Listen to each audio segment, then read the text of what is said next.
This is the problem. Take a pair of scales of the old-fashioned... Early in 2006, commercial fishers were forbidden to ply their trade in Sydney Harbour.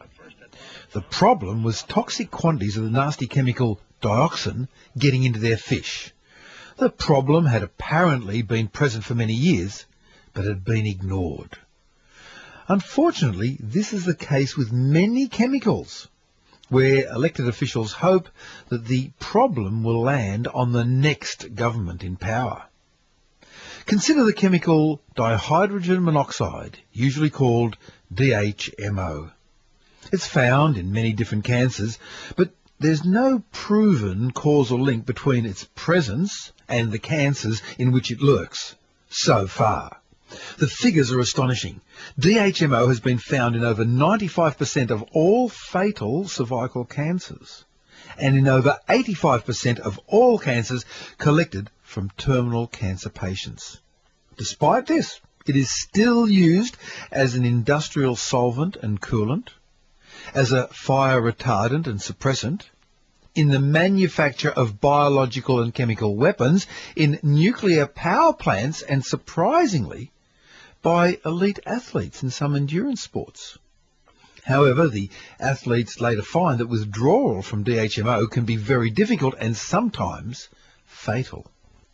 Medically, it is almost always involved in diseases that have sweating, vomiting and diarrhea as their symptoms. While it has many industrial uses, it's cheap enough to be casually dumped into the environment, where it has many unwanted side effects. Dhmo is a major contributor to acid rain and is heavily involved in the greenhouse effect. In industry, it can short out electrical circuits and can reduce the efficiency of your car's brakes. It is used to help distribute pesticides and herbicides, and long after the pesticides and herbicides may have degraded away, the Dhmo will remain because it's so stable. One reason that Dhmo can be so dangerous is its chameleon-like ability to not only blend in with the background, but also to change its state. As a solid, it causes severe tissue burns, while in its hot gaseous state, it kills hundreds of people each year.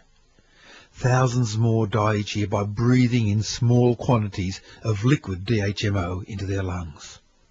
In 1990, at the Santa Cruz campus of the University of California, Eric Lechner and Lars Norpchen publicised the dangers of Dhmo, dihydrogen monoxide.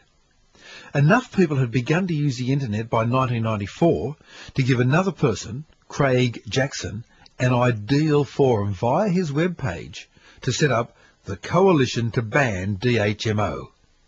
Slowly, awareness of this chemical spread more widely.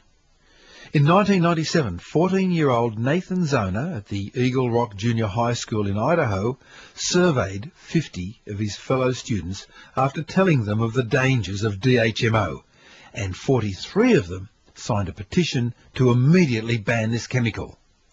In March 2004, the small city of Aliso Viejo in Orange County in California put onto the official agenda of the next meeting of the council a motion to ban styrofoam containers because the toxic chemical Dhmo was used to make them.